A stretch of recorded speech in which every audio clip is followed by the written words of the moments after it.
We also like to keep you alert to what's going on in Washington, D.C., and one of the people that helps us in that regard is Senator Bill Hagerty. He's always precious with his time, and I appreciate so much him making himself available to the listening audience and to the greater audience within Tennessee. Thank you, Bill, for being on with us. Senator, how are you?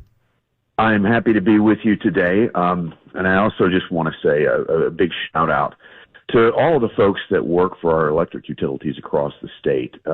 Certainly we know this is true in Middle Tennessee. You don't think about them when things are working just right, but when we have tough weather like this, you've got them out in the very worst of conditions, making sure that our electricity is on, that we're, our gas is on, that things that are not working as they should are working. And I just want to say a big shout out and appreciation for them under this really severe weather. We've had some people really put it all on the line to make sure that folks are staying warm in Middle Tennessee. No, it's well stated. It's well stated, and especially after some of the issues last year with some rolling blackouts or brownouts or whatnot, we've not had any of that this year, even with the 8 degrees that we had a couple of nights ago, 1 degree and -1 in some parts. So yes. It's well spoken by you, Senator. Well, I've been on a regular calls with TVA throughout the whole process, and they have really been focused on getting it right this time, and I applaud them for doing that as well. Very well. Senator, let's talk about some of the goings-on in Washington, D.C. I want to start with some legislation particular to your office, and then I want to expand it to budget talks and the passage of some sort of CR by the Senate a couple of days ago. But first, let's start here. You announced your intention to introduce legislation that would put a citizenship question on the census so as to prevent non-citizens from being counted for congressional apportionment. This is one of the central reasons that I believe that the political left is allowing the southern border situation to occur in the way that they are. And so I applaud you for getting to some of the root cause of why they would want this to happen. One, I believe, is apportionment. The other, I think their ultimate goal is to have these folks incorporated into the fabric of America and eventually give them voting rights. Talk to us about your legislation. Well, you're exactly right in terms of what their end goal is. They want every one of these people they call it a comprehensive immigration reform, which is their code word for mass amnesty and giving these people the right to vote. That is not the intent of the founders. But what we have is a situation in the United States today where congressional districts and therefore electoral votes are allocated based on the number of people in a given state, not the number of citizens. And you may recall, Matt, back before the 2020 census, the Trump administration tried to put a citizenship question on the census questionnaire, and the left went berserk. They blocked it. They did everything they could to stop it. My legislation is called the Equal Representation Act. It's going to put that citizenship question in place, and it's going to specifically prohibit non-citizens from being counted during the process of allocating or apportioning congressional districts and the electoral votes that are derived from that. This is about power at the end of the day. And what's happening in these blue states, Matt, you know as well as I do, because they're coming to Tennessee. They're leaving California. They're leaving New York. They're leaving Illinois. The sanctuary cities are located, guess where? Just like magnets for these illegal immigrants because they promised not to enforce the immigration laws. New York City, Chicago, Los Angeles, San Francisco. This is a concerted plan. And the Democrats will talk like, oh, this is some type of conspiracy theory. Absolutely, this is the only thing that explains why they're willing to subject our nation to the bedlam at our border. Over 8 million people have invaded our country since Joe Biden has taken office. Fentanyl deaths are going through the roof. Look at crime in our major cities. The number of people that have come in here on the terrorist watch list, we don't even know who's here. But the national security risk that we're facing right now is enormous, and the Biden administration is willing to undertake all of that risk and all of this pain because they want to retain power. So there were comments that were made by a representative out of New York that went viral recently when she said, this is Yvette Clark. She said, I need more people in my district just for redistricting purposes. And I think, Democrats, if anything, they're saying the quiet part out loud now, Bill, exactly right. In as much as they're just declaring what their real intentions are. Their intentions are to bring people here to further strengthen blue states through redistricting, to weaken red states, and to weaken the voice of the American citizen. And I just find it shameful, and I find it shameful the reaction to your legislative proposal, because they're saying the usual things about, oh, this is xenophobic, or this is on some level racist. How do you respond to this nonsense? I think it's just absolutely absurd. They always go to that. They always go to that place as quickly as they possibly can. The answer, what's it called, Matt? Occam's razor. The most straightforward answer is generally the correct one. Mm-hmm. This is a situation where the answer is clear. What they're trying to do is shore up their congressional representation. Instead of letting those congressional seats go to Tennessee, they want to retain them in California. And the way they've done it is by allowing massive illegal immigration. And if you look at the last census, the estimates are that California has several congressional seats that they would otherwise not be entitled to because of the existence of illegal immigrants in that state. They want to see that happen in New York, Illinois, other states that people are fleeing. Citizens are fleeing those states and coming to places like Tennessee that are soundly managed. And instead, what the Biden administration is doing, again, erecting these sanctuary cities, creating these magnets, and attracting these illegal immigrants into those cities. What has been the reaction to your proposal? Well, as you might imagine, it's fairly well divided along partisan lines. Right.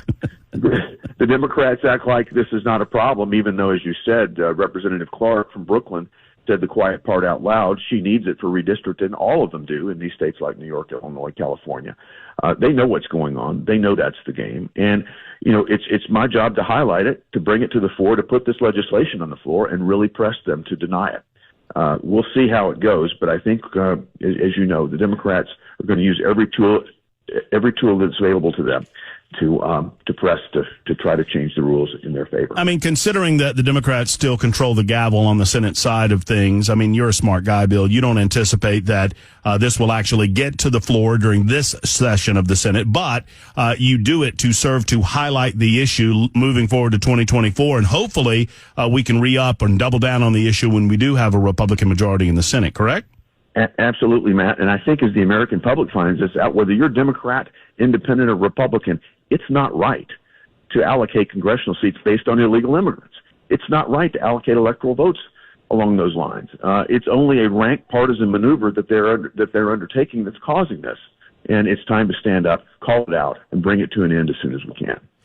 Our guest is Senator Bill Hagerty. We have him for a few more moments. Of course, Senator Hagerty always gracious with his time on Super Talk 99.7 WTN. The Senate voted earlier this week to advance a short-term funding extension. I guess that vote happened Tuesday evening, which was a step to avert quote-unquote government shutdown. The vote was 68-13. I normally know the answer to these questions before I ask them, but I don't know. Where were you on this? And tell me wherever you were, why you came to that conclusion. That number is what they call a cloture vote. That was just to get on, so to speak, to get on the bill. I'm actually going right now into the Capitol. Okay. To vote, to actually kick the can down the road again and into early March. We got to stop doing this, but otherwise we're going to have a government shutdown. This is legislative malpractice from my perspective, according to Chuck Schumer, because he will not bring these bills to the floor, these appropriation bills that we've had done since July of last year.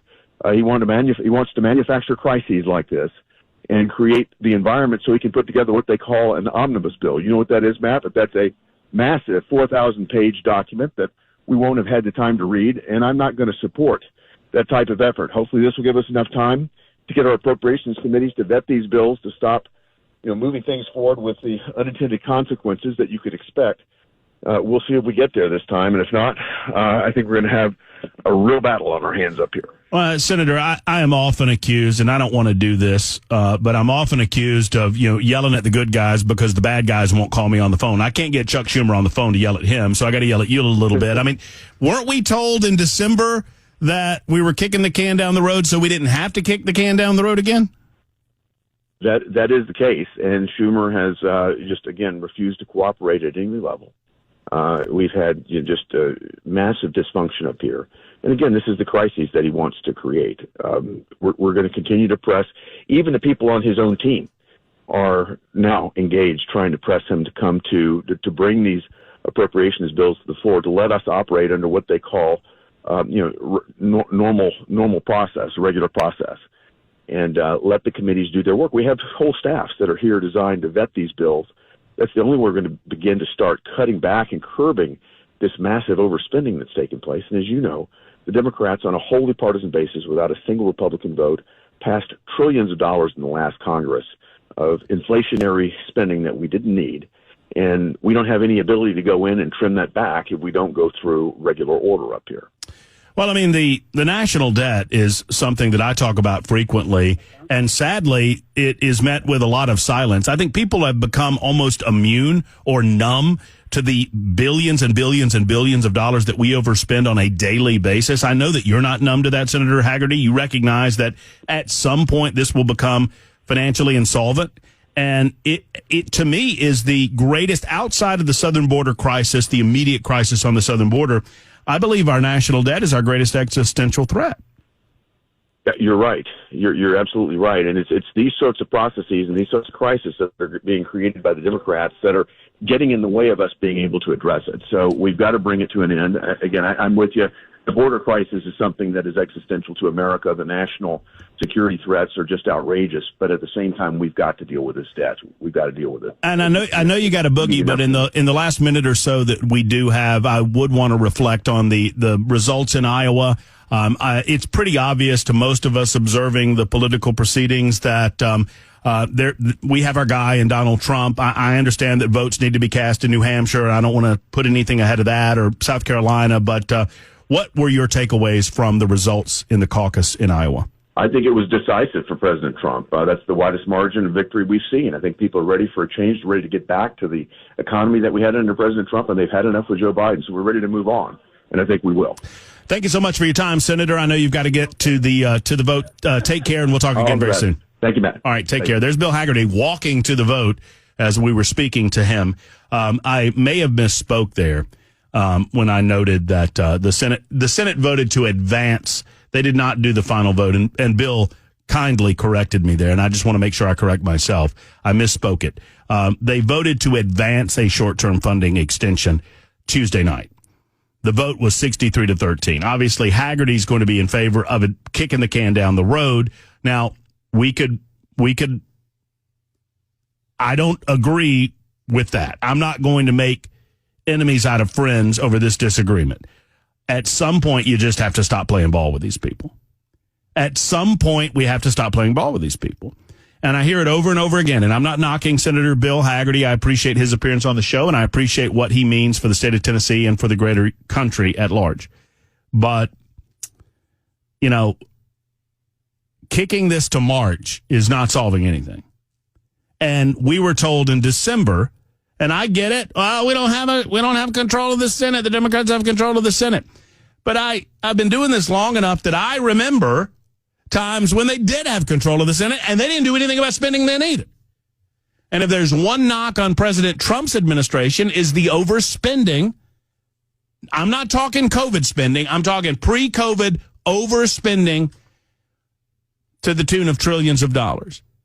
It's like Ryan put that giant budget together, and then Trump used the excuse of, well, we've got to get the military funded, but I won't do this again.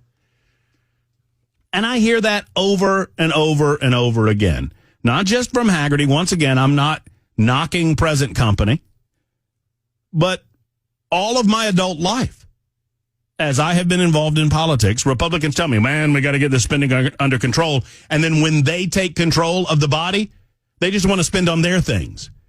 And typically it's military-based spending. The military cannot continue to be a sacred cow when it comes to spending. Well, in my opinion, and maybe you can prove me wrong on this, but I don't think the military has ever been truly underfunded.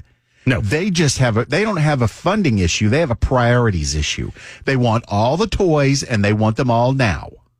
And they get anything they want for any price that they want it. The contractors are never questioned because there's not real, genuine competition. There's not free enterprise competition amongst the military contractors that engage in some of these financial shenanigans. And so the price goes up, up, up. I mean, when I was a kid, it was the $8,000 Pentagon hammer.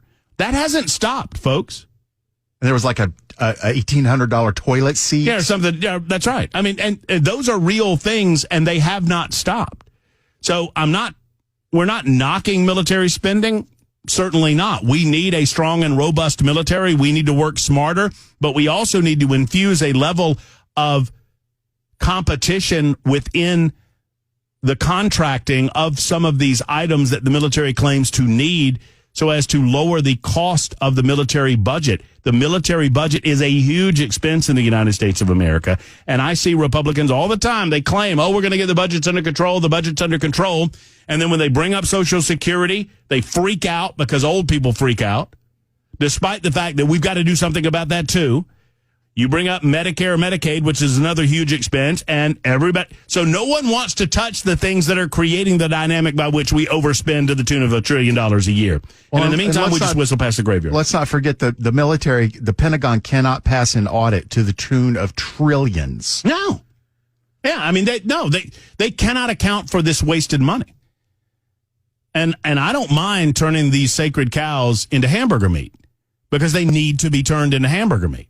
It's high time that someone with some level of financial discipline, fiscal discipline, stood up. And hopefully that will be Trump in his new term. I am hopeful. He made the promise late before COVID that he was going to get on the ball when it came to budgets. He made that promise in 2019 and in early 2020. And then that was out of the window because of COVID-19. And all hell broke loose in March. Well, you got one more shot at it. I think you'll have one more shot at it, Mr. President.